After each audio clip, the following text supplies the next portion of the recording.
Hello, listeners. This is Kat, and welcome back to Put Your Hands Up Podfic. This will be the continuation of Weekend at Bakugo's. This will be Part 9, Chapter 9. Bakugo called his mom as he sat toweling his hair dry. "What took you so long, brat?" she shouted. "Did you forget that I'm looking after a 4-year-old this weekend?" he growled back. He was not about to replay his whole day so far. "Don't get cocky with me, you little shit," the hag snapped. "You called me. I'm calling you back. What do you want?" He heard her huff down the line, but he waited. "After we spoke yesterday, I called Inko like you said." "Good." She was surprised, but glad, I think. She agreed to come for dinner this evening. He raised his eyebrows. As far as he knew, his mother and auntie stopped spending time together when he and Izuku did as kids. He found himself hoping that they'd stay in touch this time, his parents and Inko. "Good. So again, what do you want?" His tone gruff, as he knew hers would be. There was a knock at Izuku's door. "Yeah?" he called out. "Don't yell down the phone!" His mother yelled down the phone. The door opened and a hand topped with a plate topped with a sandwich entered, followed by the rest of Kirishima. "You're the one being loud." He gave Kirishima a thumbs up as he put the sandwich on the bed next to him. "There was someone at the door. Did you want me to—" "You're supposed to get up and answer the door, not holler like a delinquent." "Just get to the fucking point, Mom." He watched Kirishima turn 360 degrees before deciding to perch on the desk. What's he waiting for? "Inko will be here around 5:30. You and Izuku should video call us while she's here." Bakugo could hear that it was said through her teeth, and he hated that it was a good idea, but he wasn't going to just agree. "Does it have to be a video call?" he grumbled, unable to completely keep the childish whine out of his voice. Kirishima's head cocked to one side. "Yes, it does. Don't be difficult. It'll be nice for Inko to see Izuku," she said before adding. "And besides, your father wants to see you. Heaven forbid you grow a millimeter without him knowing about it." If he heard the fondness in her voice, then he would drink Izuku's 3-in-1 bullshit before ever mentioning it. He huffed a little petulantly. "Fine." "Good. I'll text you when she gets here, and we'll do the call before dinner." She said the last bit a bit louder than he thought necessary until he heard his father in the background. Would have been so much easier if she'd just put Dad on the phone. "Fine," he said again. "Talk later, brat." Yeah. The line went dead. He groaned and stuffed his mouth full of sandwich. Kirishima was swinging his legs nonchalantly, but Bakugo could tell he was waiting for something. He wasn't fidgeting, but the air around him was, and it was irritating. "What?" he grumbled. He was doing too much talking today. "Nothing," Kirishima answered, a little too quickly. Bakugo narrowed his eyes at him and started on the other half of his sandwich. Kirishima held out for barely a minute.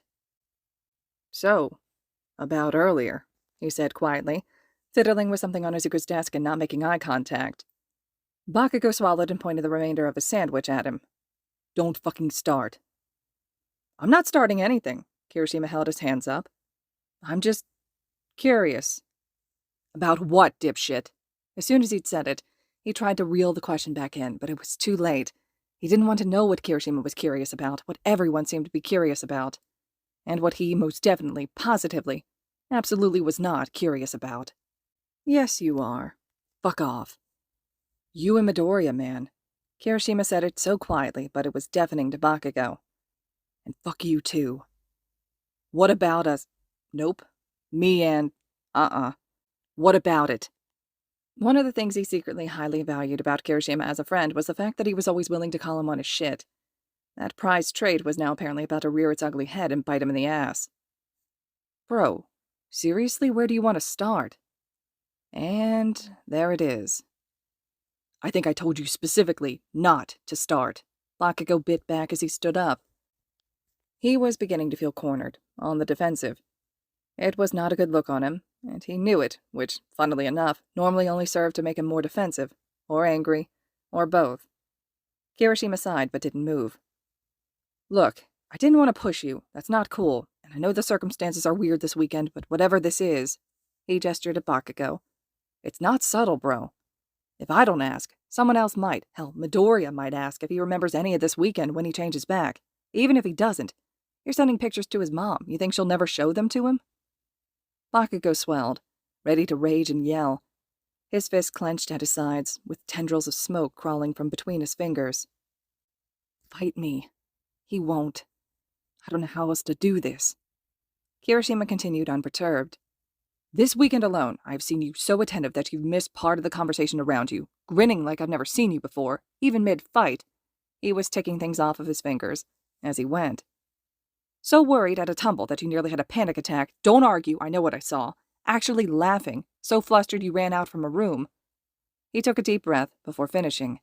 Just so goddamn happy that it hurts to watch, man. And it's only Saturday lunchtime. Bakugo deflated.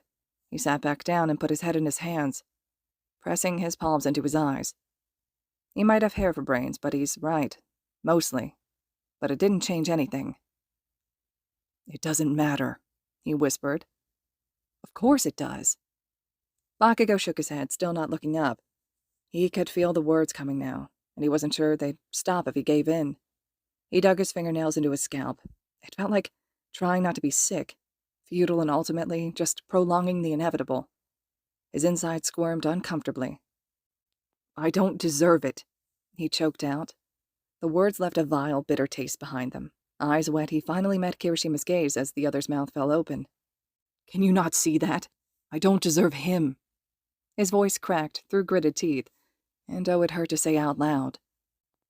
The lid on the box that housed everything that was and that could be, him and Midoriya Izuku, that had been rattling for months, that had been truly kicked around this weekend and was now full of holes, came off. Guilt and self-loathing curdled the contents until they turned his stomach to look at. Kirishima's laugh yanked him out of his spiral, and he glared at his friend. Friend status currently under fucking review. What's fucking funny? I might actually vomit. Dude, that's not up to you, Kirishima interrupted him bluntly. That brought Bakugo up short. Of course it fucking is. The shit I put him through, he's better off. That's not up to you either, Kirishima cut him off again, still smiling infuriatingly. You don't get to decide what Midoriya does or doesn't deserve. Only he can. Bakugo blinked as that sank in. The idea outshone everything all of his arguments were built on. Kirishima continued watching him closely. All you can do is try to be deserving in his eyes, and, well, you probably got a head start on that. Bakugo's brow furrowed in confusion. Huh? The fuck are you talking about? Kirishima grinned. Well, you know, as you are the... He cleared his throat theatrically. Strongest, best-smelling, prettiest hero in the class. He's 4. That doesn't count, Bakugo practically yelped, trying to ignore the heat in his face. He's still Midoriya, Kirishima shrugged. All I'm trying to say is just don't sell yourself short. He froze. Don't underestimate your value in this situation, Bakugo. I saw his words from this morning, that he'd only half heard at the time, now resounded in his head perfectly clear. Well, shit. Bakugo couldn't totally ignore the box now that it was open, and when he dared to peer over the edge, he saw while contents were still tainted, guilt and self-loathing were now duking it out with a rapidly growing opponent. Hope. In his mind's eye, hope glowed, sort of green. Kirishima was still watching him, head to one side, a stupid smile on his face. Fuck off, Bakugo muttered, cheeks still much pinker than he would have liked. He flung one of Izuku's pillows at Kirishima's head. It caught the idiot right in the mouth, and he toppled off of the desk onto Bakugo's mattress that was still on the floor. Thanks, Bakugo whispered, glancing at his friend. Kirishima simply nodded, and hurled the pillow back at him.